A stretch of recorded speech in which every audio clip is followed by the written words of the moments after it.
So, ladies and gentlemen, let's move on to our second speaker, Dee Tozer.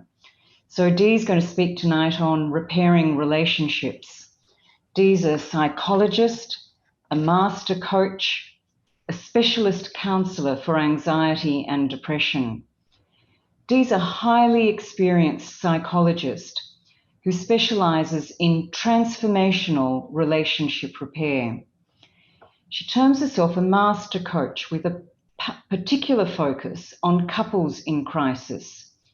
And with the unprecedented stresses which have been placed on relationships and families through the past year, these skills are more in need than ever. Over 30 years, Dee has guided more than 4,500 couples to heal and repair their relationships and help their families thrive.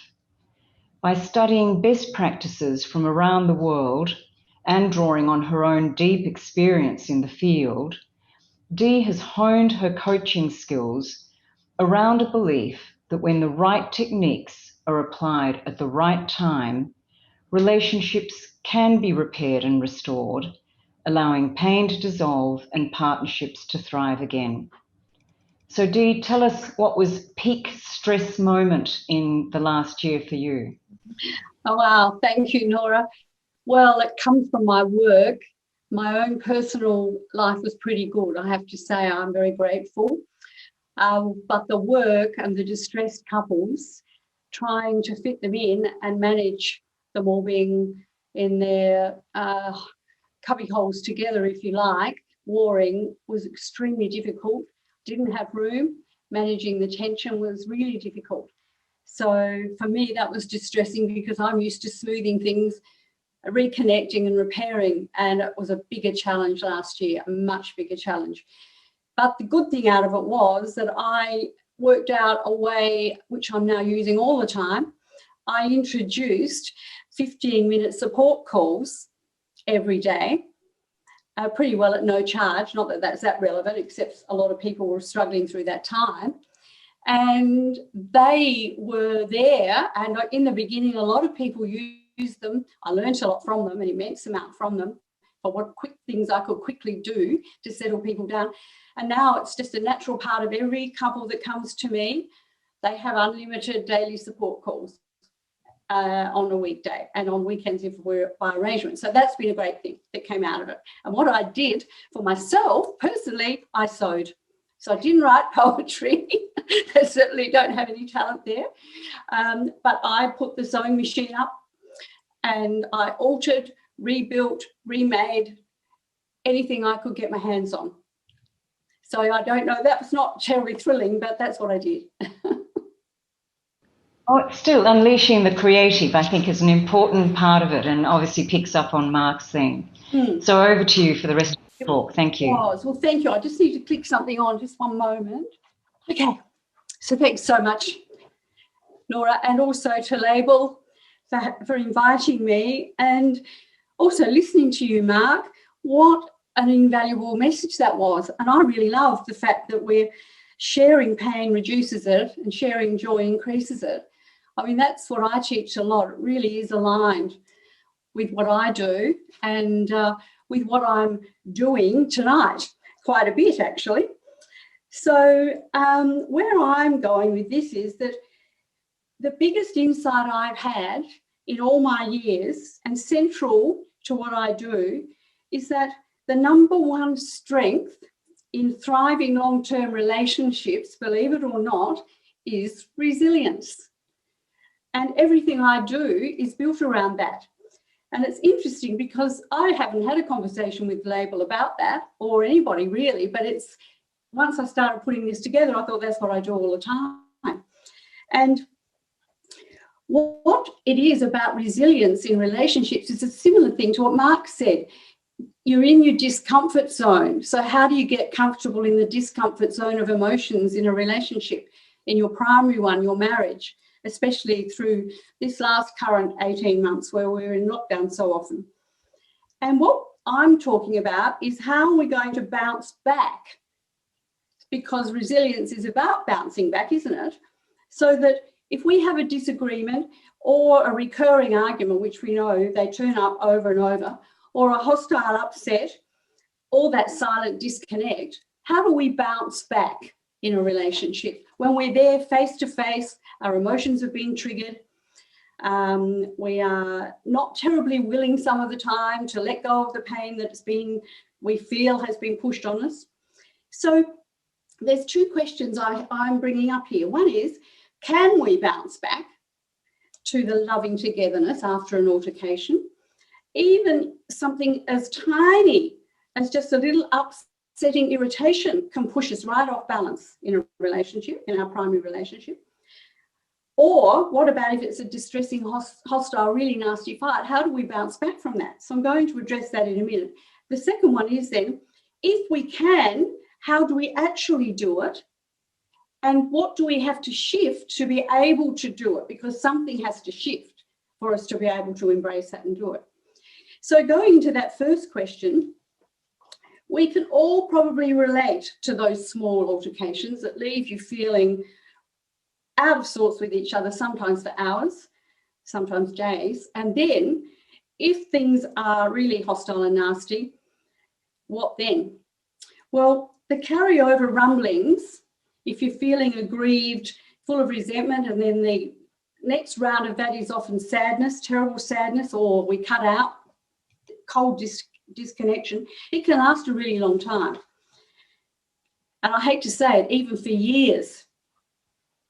Now, for years, for something to hang around and rumble underneath, how do we drag ourselves up from that and look at that person, the person we love, who we want to be loved by, and see them in a light that says, I want to help you. I want us to be outside of this animosity. Let's stop it. The thing is, we typically don't do that. We typically continue it, and it just comes up every now and again with unrelated things, and we don't connect at all as a couple, especially with all the busyness of life. And when it pops up in unrelated incidences, what we can do, we don't even know what provoked it, but we will be ready quickly to bite back. We're on alert, a bit of the fight flight again, as Mark mentioned. And I've had some couples who've come here for help who haven't spoken to each other, not just for many months, but for 2 years. I've had two couples who didn't speak to each other for 2 years. Can you imagine? More than 2 years in a relationship, you don't speak to each other. And for one of those couples, I thought I'd share the story with you. A 2-year silence arose because the husband bought a new sports car. Yes, it was a high-end one. And you might know the flash ones with the two big, large doors. And on the first ride that his wife was going in the car, she struggled with the heavy weight of the door on her side. Now, I'm not any expert with all of this, but it appears that very flash sports cars have notoriously heavy doors, and the seats are very low, typically. So this person was in her mid-60s, and it was a bit of a struggle to lower herself down into that seat and simultaneously hold that door so that it didn't close on her heavily or on her leg or hurt her before her feet were fully inside. So she put her hand on the window. Oh no, then she left fingerprints on the window. And you guessed it, the door still slammed shut. It missed her though, because her feet made it inside just in time. But that set off a rage in her husband such that she was never allowed to get in that car again. I know it's a bit beyond imagination, isn't it?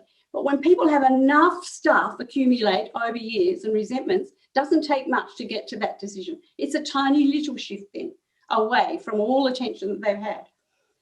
And anywhere they had to go together after that was in her car and in silence. And of course, there was, you're probably thinking this, well, what did he say? What did she say? Well, he said, she said at that time was what catapulted them into the long-term cold silence. He said, maybe he yelled, as described by her, be careful with the door. Do you know how much I paid for this car? She said, well, snapped nastily, according to him, You could have held the door open for me, couldn't you? You know these doors are heavy. And according to both of them, they agree on his reply to that, which was, and what about the window? You know, I can't stand finger marks on my windows on my car. Just because you don't care what state your car's in. And on that note, she descended into total silence, froze out, and remained in that state with him for 2 years. So for all of us on here, we might be thinking, well, surely a 2-year silence did not occur as a result of just this, and we're right, and I said that earlier. A frosty silence like this, to drag on and on over such a long time, much more waters had to have gone under that bridge than that instance. Many, many, many emotional injuries have happened, and they've taken root in their life together. They've got stuck because there was no bounce back potential, no resilience between them until they learned how. So that brings us to the second question. If we can bounce back, then how do we do it? Well, wouldn't it be awesome if we could be perfect humans and totally prevent any and all of these hurtful, offensive, annoying things happening? We can't. Because we're not robots. We'd have to be robots for that. So what is actually doable in a close togetherness to ensure our relationship is more than just sustainable, not just tolerable, and not just holding on over the long term? What we want is one which truly thrives. And how do we build such a beautiful life together? Well, it comes down to developing reliable resilience, which requires a large splash or a dash of reassurance. And you'll see, I really have a thing about our words, and we're coming to 2 more. So after guiding thousands of couples, my experience shows that it all boils down to having the awareness and the ability to respond instead of react, everybody. We see and hear plentiful sayings everywhere along the lines of, we can't always control what happens to us, but we can choose how we respond. This could be considered a proverb these days, couldn't it? But what exactly does it mean? What does it look like? Well, what it looks like is taking your moment to look like you're warm, sound like you're kind, soften down so that you feel warm. That's right. Responding looks like this. It looks soft. It sounds kind, and it feels warm, but we don't do it, not easily, not naturally, in our marriages and our primary relationships. In a couple where our spouse responds, it feels like me and my comfort really matter, that I am valued and appreciated, and that's what we all want.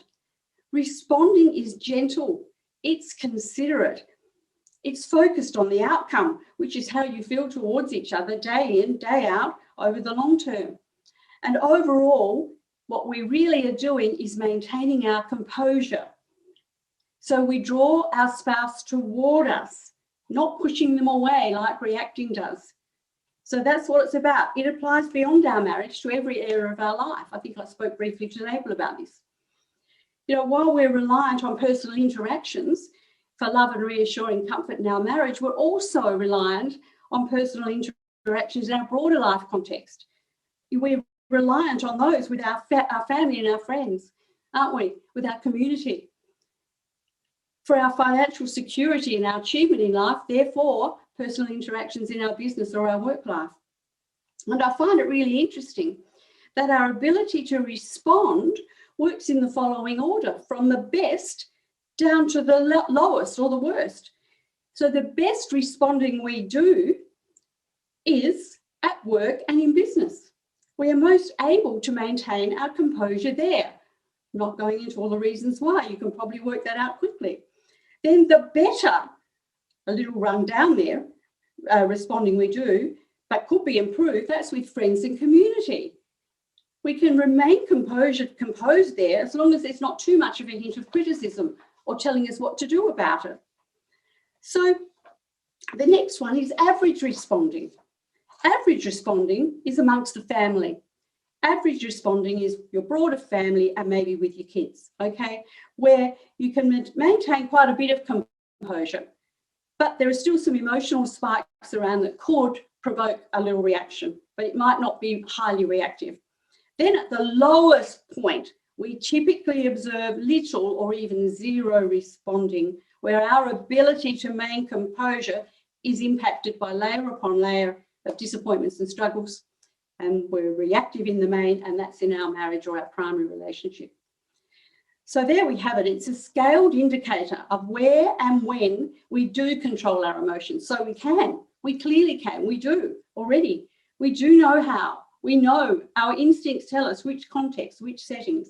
Yes, it seems simple, not so easy to deliver. It takes practice. The emotions are guiding it. Our thoughts guide our emotions, and our emotions guide whether we react or whether we can keep our composure. If we can keep our composure, we will remove things like shoulds and should nots. If you, then I, from our relationship. And it makes it all much more like we are responding. Therefore, we are resilient because we rally ourselves around, not the other person. We rally ourselves to put out our own agitation first, is what we do when we're composed. And almost simultaneously, then our partner soothes. And we're inadvertently, indirectly, often soothing them, our partner or our spouse. We need to do that because the ideal world is there to soothe and make sure our togetherness is there for the very long term, thriving and flourishing. And the good news is it doesn't take too much practice. Not much, because your spouse's mood gets so much happier, so much faster, that gives you positive reinforcement to keep going. Then the better news, it only takes about 90 days to rewire your brain from this reactivity. And the best news is we're not perfect. So you don't need to try and do it 100% of the time. If you get it right around the 70%, you're doing a very good job. Patience and tolerance then kicks in and we can cope quite well. If one is reacting and the other's responding, then we have a very good opportunity to settle down peacefully. When we're both reacting, well, no. But when we're both responding, then we develop that number one strength required for that beautiful long-term thriving relationship. That strength, that resilience, that relationship resilience. So when we hear about couples celebrating 60 years together and they say they haven't had a fight, that doesn't mean they've agreed on everything. That does not mean they've had no upsets. To me, it means they've learnt to respond. They either have resilience, they have brought it through with their upbringing in their life, or they developed it. Whichever way it was, that is their secret. It is the number one component of a happy, thriving, long-term relationship. So, have I gone to time? I didn't hear a bell. Should I have?